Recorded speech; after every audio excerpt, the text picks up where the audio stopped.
Hello बच्चों, वंदना online classes में आप सभी का हार्दिक स्वागत है। और आज का टॉपिक लेंगे हम दूरी एवं विस्थापन। तो स्टार्ट करते हैं अपना नया टॉपिक, दूरी एवं विस्थापन। दूरी, डिस्टेंस, विस्थापन,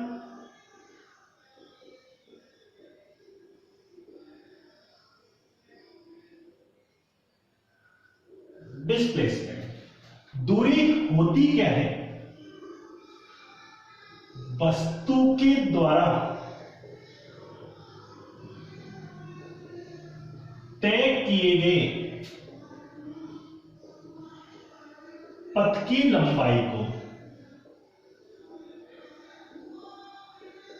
क्या कहते हैं? दूरी। और वस्तु के द्वारा एक निश्चित दिशा में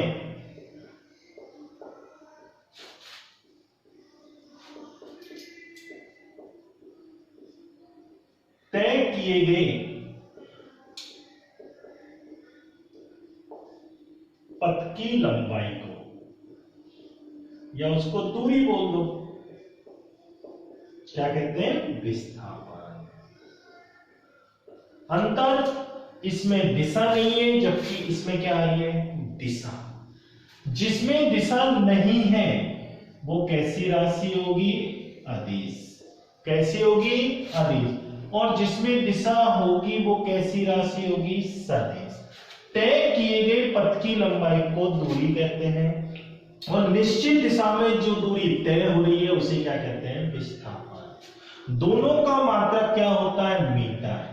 चाहे दूरी का ले लो चाहे विस्थापन का ले लो। दूरी हमेशा ध्यान रखना कैसी होती है? धनात्मक। क्योंकि लगातार हम चलते रहते हैं, चलेंगे तो उसको मापना है, इसलिए हमेशा ही कैसी होगी? धनात्मक। जबकि विस्थापन आपका पॉजिटिव भी हो सकता है, नेगेटिव भी हो सकता है, और शून्य भी हो सकता है। ये धनात्मक, ऋणात्मक या शून्य। एक और, दूरी सदैव विस्थापन से अधिक या बराबर होगी। दूरी सदैव विस्थापन से अधिक या बराबर होगी, लेकिन कभी भी दूरी विस्थापन से कम नहीं होती। कभी भी दूरी विस्थापन से कम नहीं होती। हमेशा कैसी होगी? ज्यादा होगी। या पिंड जब एक सीधी सरल रेखा में गति कर जाए, बिल्कुल स्ट्रेट, तो जो दूरी होगी वही उसका क्या होगा? विस्थापन। दूरी विस्थापन के बराबर कब होगा? जब पिंड एक सीधी सरल रेखा में क्या करेगा? गति करेगा। एक और परिभाषा विस्थापन की, वस्तु की प्रारंभिक स्थिति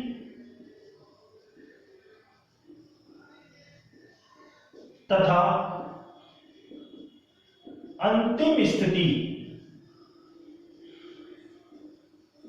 के मध्य की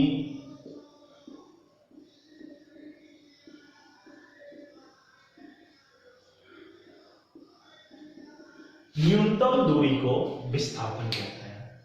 पहली स्थिति क्या है, अंतिम स्थिति क्या है, उनके बीच की जो दूरी है उसे हम किस नाम से जानते हैं? विस्थापन।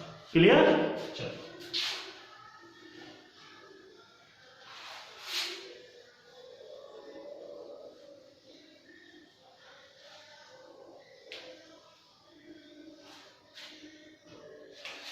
मान लीजिए कि एक कोई पिंड ए है, ए पर है।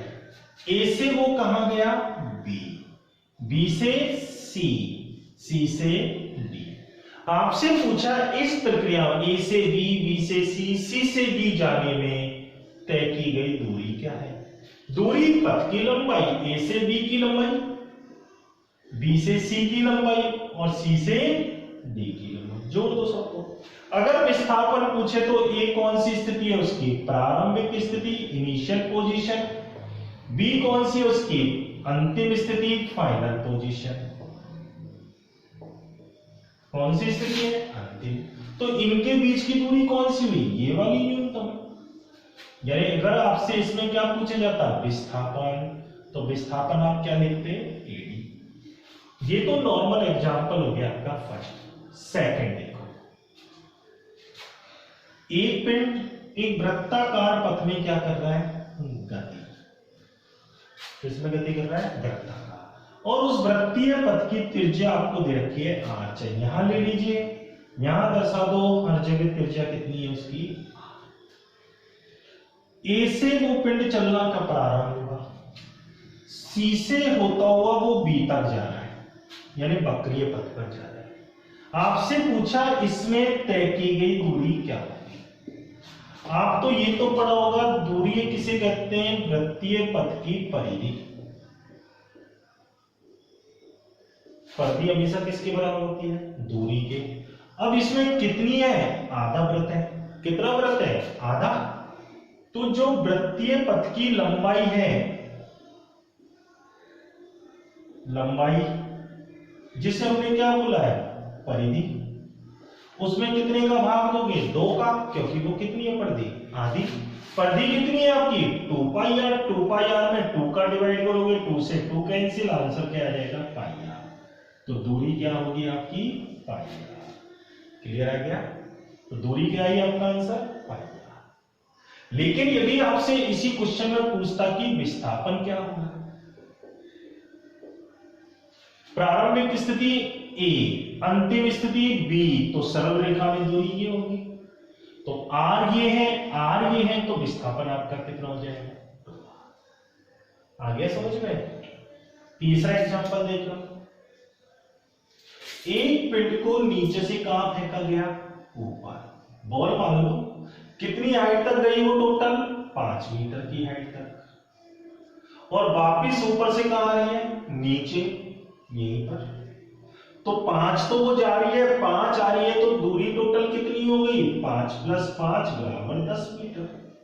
लेकिन उसका विस्थापन कितना हो जाएगा, 0, क्योंकि वो जहां से चली है वहीं कहां आ रही है, वापिस आ रही है, इसलिए उसका विस्थापन क्या होगा, 0। हम वृत्त की स्टडी कर रहे थे, जिसकी त्रिज्या क्या मान रहे थे हम, r। क्या मान रहे थे, सेंटर ले लेते हैं, ये a, ये b लिया था r। अब कण a से चला c की ओर, c से होता हुआ कहां पहुंचा, b, b से कहां होता हुआ, d से होता हुआ वापिस कहां जाता है, a पर।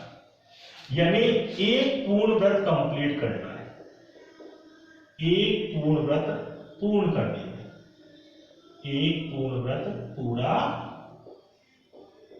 करने में तय की गई दूरी।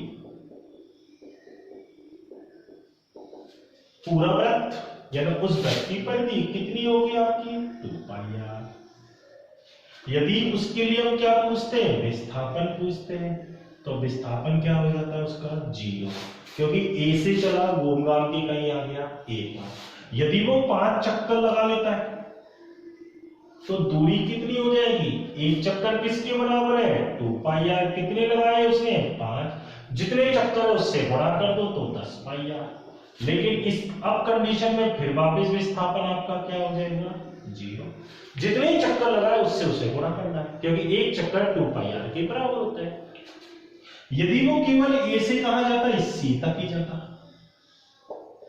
यदि वो ए से केवल कहां जाता, सी, केवल इतना सा, चौथाई है, तब दूरी क्या हो जाती है, दूरी कौन सी वाली निकालनी है, एसी। क्या हो जाती है, पूरे के लिए 2 पाई आर, कौन सा भाग है उसका, चौथाई। क्या हो जाएगा, पाई आर बटे 2। और यदि हम विस्थापन निकालें, प्रारंभिक स्थिति कौन सी है, ए, अंतिम स्थिति कौन सी है, बी, तो विस्थापन कौन सा हो गया, ये वाला। क्या नाम दोगे इसे, एसी। क्या बन गया ये, एक तरीके से कर्ण। कर्ण किसे कहते हैं, आधार का स्क्वायर प्लस लंब का स्क्वायर, यानी रूट में r² + r², तो रूट क्या हो गया, 2r², तो आंसर क्या आ गया, r√2। सीधा सा है। दूसरा, अगर वृत्त के लिए स्टडी करो दूरी निकालने की, तो याद कर लो 2 पाई आर × थीटा बटे 360। इस फॉर्मूले से निकालो।